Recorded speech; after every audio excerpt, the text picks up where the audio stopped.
বাজার থেকে মাশরুম আনলাম, একদম টাটকা। ও মা, এটা আবার কিরম ধরনের মাশরুম গো? একদম আমার যে ভাই আছে আনাজ দেয়, সে আমায় দিল, বললো দিদি নিয়ে যাও, বাড়ির চাষ করা মাশরুম। এত সুন্দর? হ্যাঁ রে, এতগুলো মাশরুম 100 টাকায় দিয়ে দিল। মা তুমি কত কিছু এনেছো গো, কি ভালো পাশে মাছ এনেছো। কি করবে গো পাশে মাছ দিয়ে? আলু জিরে দিয়ে, বেগুন দিয়ে পাতলা ঝোল, আর শিম দিয়ে দেবো। ঠিক আছে, সেটা না হয় বুঝলাম, কিন্তু মাশরুমটা করো তো দেখি। মাশরুমটার একটু আমি দেখাই, সবাই তো আর এরকম মাশরুম জানে না। এই মাশরুম দিয়ে কি করে করবে তুমি? মাংসের মতো নতুন আলু দিয়ে, একটু কড়াইশুঁটি দিয়ে, আদা জিরে গোলমরিচ বাটা দিয়ে, শুকনো লঙ্কা দিয়ে দারুণ খেতে হয়। চলো তাহলে শুরু করা যাক। আমাদের এই মাশরুম বানানোটা দেখানো শুরু করি। প্রথমে গরম জল করবে, ভালো করে গরম জল করে তার মধ্যে হলুদ মেশাবে, তারপর কিছুটা নুন মেশাবে,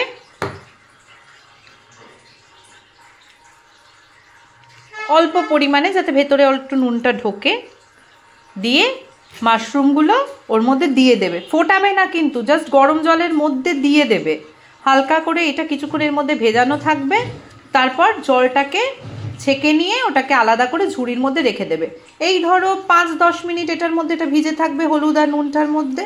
তাহলে কি হয় বলো তো, যদি একটু মাটির গন্ধ থাকে, কিছু থাকে, সেই গন্ধগুলো চলে যায়। ওটাকে নুন হলুদ দিয়ে তেলের মধ্যে দিয়ে প্রথমে ভালো করে ভেজে নিতে হবে।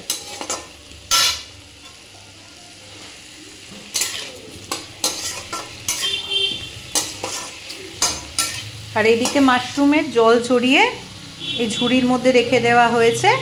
এবার চলুন মশলাটা বানিয়ে নেওয়া যাক। মা মশলাটা বলো, কি কি দিয়েছো? ধনে, জিরে, গোলমরিচ, শুকনো লঙ্কা। এটা কি শুকনো করে ভেজে কিছু করেছো না? না, এর মধ্যে এবার আদা রসুন দিয়ে পুরোটা পেস্ট পাবে। মাশরুমগুলো কি করব? এই যে কড়ার মধ্যে ঢেলে দিলাম।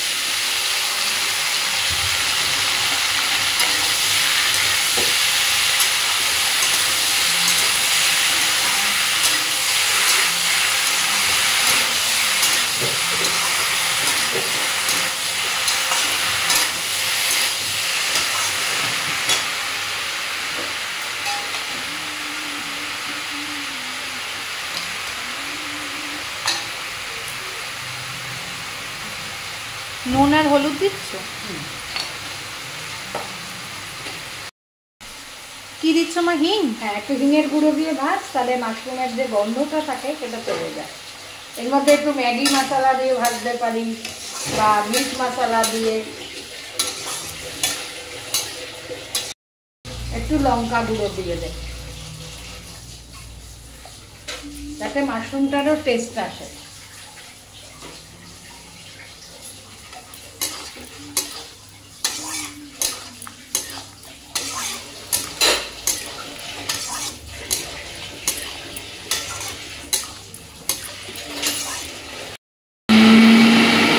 এবার কি মশলাটা বানাচ্ছো? হ্যাঁ, এর মধ্যে একটু পেঁয়াজ আর একটু রসুন দিয়ে একসঙ্গে সব বেটে নেয়। যে মশলাটা করে রেখেছিলে ওটার মধ্যে পেঁয়াজ আর রসুন দিয়ে সব একসাথে বেটে নিলে তো? আর একটু আদা দেবো।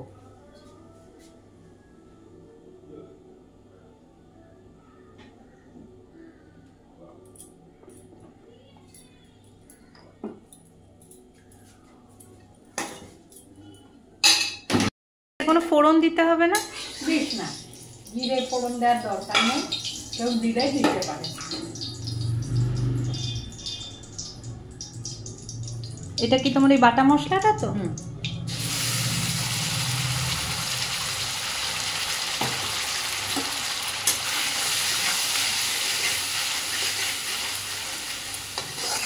তাহলে দুটো টমেটো দে।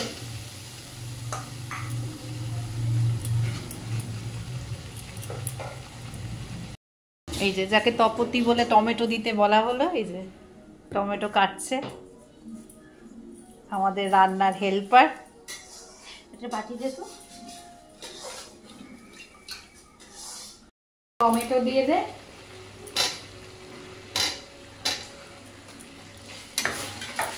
কষাতে পুরোটা।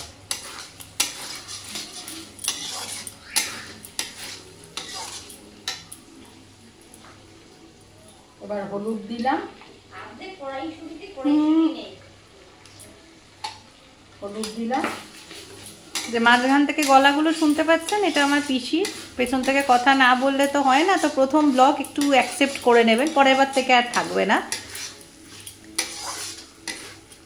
হলুদ দিলাম, এবার পড়বে নুন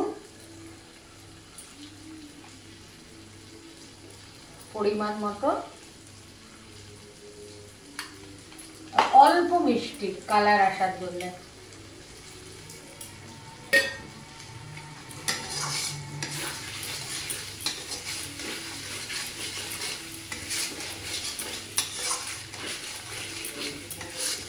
তুমি রান্নাগুলো কার থেকে শিখেছো গো? এই যে এত ভালো ভালো রান্না করে খাওয়াও, এই রান্না এত রকম রান্না তুমি শেখো কোথা থেকে? শাশুড়ির থেকে শিখেছি মাশরুম। মা মাশরুম বানাতো? হ্যাঁ। চেঞ্জ হয়ে যাচ্ছে এবার।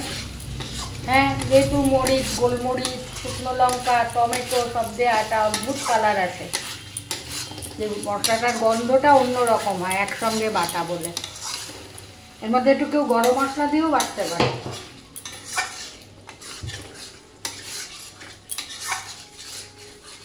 তুমি রান্নাগুলো কি নিজে থেকেই ভাবো যে এটা দিয়ে এটা দিলে ভালো হয়? হ্যাঁ, আমি বাংলাদেশের মেয়ে, বাঙাল, শাশুড়ি ছিলেন ঘটি, দুটো মিশ্রণ মিলিয়ে রান্নাটাকে আরো ভালো করার চেষ্টা করি।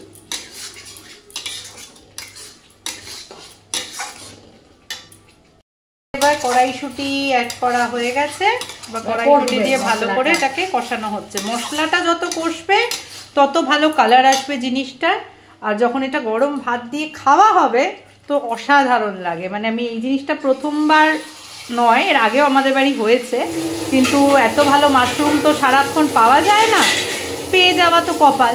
তো ওই জন্যে আজকে এইটা দিয়ে রান্না হচ্ছে। একদম ফ্রেশ। মা আজকে বাজার গেছিলো বলে এনেছে, মা বাজার না গেলে এইসব পাওয়া যায় না, তো মা গিয়ে গিয়ে বাজার করে খুঁজে খুঁজে সব আনে, আর আমাদের এই অদ্ভুত অদ্ভুত সুন্দর সুন্দর রান্নাগুলো খাওয়ায়। আপনারা দেখতে পাচ্ছেন তো কালারটা কি সুন্দর চেঞ্জ হয়ে যাচ্ছে। মশলাটা যত কষানো হবে কালারটা তত বেটার আসবে। তো একটু তো পরিশ্রম করতে হবে এটা পেছনে, এটা নয় যে আধা কষিয়ে নিয়ে আপনি নামিয়ে নিলেন, টেস্টটা আসবে না। তো টেস্টটা আনার জন্য কষানোটা খুব ভালো হওয়া দরকার, কারণ এর মধ্যে আর বাইরে থেকে তো কিছু জিনিস পড়ছে না, শুধু এই মশলাটা, মাশরুম, আলু, কড়াইশুঁটি এই দিয়েই হবে। আপনি এটাকে গামা খাওয়া রাখতে পারেন, একটু ঝোলঝোলও হতে পারে, আপনার যেরকম ইচ্ছা সেরকমভাবে করতে পারেন। যদি দেখেন মশলাটা শুকিয়ে গেছে, হালকা করে জল মিশিয়ে আপনি ওটাকে কষাতে থাকুন যতক্ষণ না পুরো কালারটা চেঞ্জ হয়ে যাচ্ছে, টমেটোটাও গলে মিশে যাবে সঙ্গে, আপনি সেরকমভাবে জিনিসটাকে কষাতে থাকুন। এবার আমি একটু হাত লাগিয়েছি,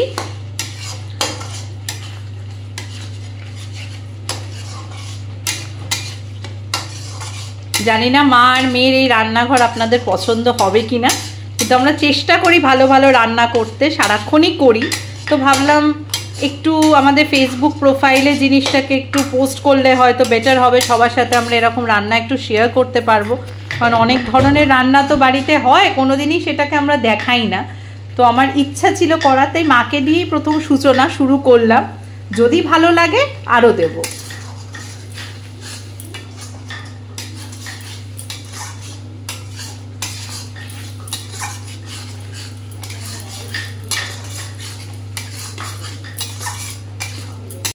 এবার আমরা যে জলটা মেশাবো তরকারিতে, মা ওটার মধ্যে হালকা, জলটার মধ্যে একটু কর্নফ্লাওয়ার দিল, যদি না থাকে একটু ময়দাও দিতে পারেন, তাহলে কি হয় ঝোলের যে টেক্সচারটা ওটা খুব ভালো হয়, খুব পাতলা হয় না। তো হালকা করে দেবেন, খুব বেশি কিছু কর্নফ্লাওয়ার দেবেন না। এবার মশলাটা কষানো হয়ে গেলে তারপর এই জলটা দেওয়া হবে আলু সেদ্ধ করার জন্য। আলুগুলো আমরা মিশিয়ে দিচ্ছি। আলুটা মেশানোর পর আপনি আলুটার সাথে মশলাটা কষিয়ে নিয়ে যে জলটা দেবেন, ওই জলটার মধ্যে হালকা একটুখানি কর্নফ্লাওয়ার বা একটু ময়দা গুঁড়ো আপনি দিতে পারেন, দিলে ভালো হয়। এই রান্নাটা করতে ভীষণ সামান্য তেল লাগে, এমন কিছু তেল লাগার ব্যাপার নেই। মাছ ভাজার মতন, মাছ ভাজি যেরকম বেশি তেল লাগে সেই জিনিসটাও নেই। আপনি অল্প তেলে এই রান্নাটা করতে পারেন, কিন্তু অতীব সুস্বাদু হয়, খুবই ভালো খেতে হয়। আর যেহেতু গোলমরিচ গুঁড়ো দেওয়া আছে, সেটা ঝালটা ভীষণ জিভে এলে ভালো লাগে, একটু কালচে হয়। তাই যখন আপনি যে জলটা মেশাবেন, ওই জলটার মধ্যে একটুখানি হলুদ দিয়ে দেবেন, তাহলে কালারটা একটু কালো, একটু কালচে হয়, তো হলুদটা দিলে কালারটা আবার ফিরে আসে। এবার জলটা মিশিয়ে দিলাম। এবার এটাকে চাপা দিয়ে দেবো যতক্ষণ না আলুটা সেদ্ধ হবে, এটাকে ফুটতে দেওয়া হবে। মা বলছে নাবানোর আগে মাশরুমটা দেবে, আগে দিলে একটু গলে যাবে, মাশরুমটা একটু না মুখে পড়লে কচকচ কচকচ করবে, ওই জন্য আপনি যদি প্রথম থেকেই কষিয়ে ওটার মধ্যে দেন না, তো ব্যাপারটা পুরো গলে মিক্স হয়ে যাবে, সেটা আমরা চাই না। এই মাশরুমটা একটা অদ্ভুত টেস্ট আছে, মানে একটু কচকচ কচকচ করে মাশরুমটা, তো সেই হিসেবে আপনি যখন লাস্টে দিয়ে ফোটা নিয়ে মানে এটা দেবেন, 1 ফুট 2 ফুট হলে একটু ঘি গরম মশলা সব দিয়ে নামিয়ে নেবেন, দেখবেন কিরম অপূর্ব টেস্ট হয়। এই যে মাশরুমের ঝোলটা ফুটে গেছে, আলু সেদ্ধ হয়ে গেছে, এবার আমরা মাশরুমটা ঢেলে দিলাম এর মধ্যে। দেখুন কি সুন্দর কালার, মনে হচ্ছে না আলু ফুলকপি, এত সুন্দর গুলো মাশরুম গুলো দেখতে, পুরো ফুলকপির ডালনা মনে হচ্ছে এটাকে, কিন্তু খেতে কিন্তু সম্পূর্ণ ভিন্ন হয়, অন্য ভিন্ন স্বাদের একটা রান্না। আপনারা ট্রাই করুন এটা। আপনারা প্লিজ জানাবেন এই রান্নাটা আপনাদের কেমন লাগলো, এখনো পুরোপুরি তৈরি হয়নি। আপনারা যদি এই মাশরুম বাড়িতে আনেন করেন, সেটাও কমেন্ট বক্সে লিখবেন যে আপনারা কিভাবে এটাকে রান্না করেন। আশায় থাকলাম আপনাদের এটা ভালো লাগবে। দেখুন আমাদের ঝোল রেডি, কিন্তু একটা টুইস্ট আছে, লাস্টে নামানোর আগে আপনি শাহি গরম মশলা গুঁড়ো দিতে পারেন, কিন্তু আমি প্রেফার করি, বা আমাদের বাড়িতে রাদার মা প্রেফার করে ম্যাগি মশলা। দেখুন এই ম্যাগি ভুনা মশলার প্যাকেটটা, এইটা উপর থেকে দিয়ে দেবেন নামানোর আগে, খুব সুন্দর গন্ধ আর টেস্টটা হয়। নাবিয়ে এটা ওপরে দিয়ে ছড়িয়ে আপনি একটা ফুট দিয়ে ওটাকে নাবিয়ে নিন, ভীষণ ভালো টেস্ট হয়, গন্ধটা সুন্দর হয়। আপনি চাইলে নাবিয়ে ওপরে একটু ঘিয়ের ছিটে দিয়ে দিতে পারেন, দিয়ে গরম গরম ভাত দিয়ে আপনি খেয়ে দেখুন কেমন লাগে, অপূর্ব স্বাদ হয় খাবারটার, মানে মোটামুটি মাংসকে হার মানিয়ে দেয়। এই আমরা ঢালছি আমাদের লাঞ্চ সেট।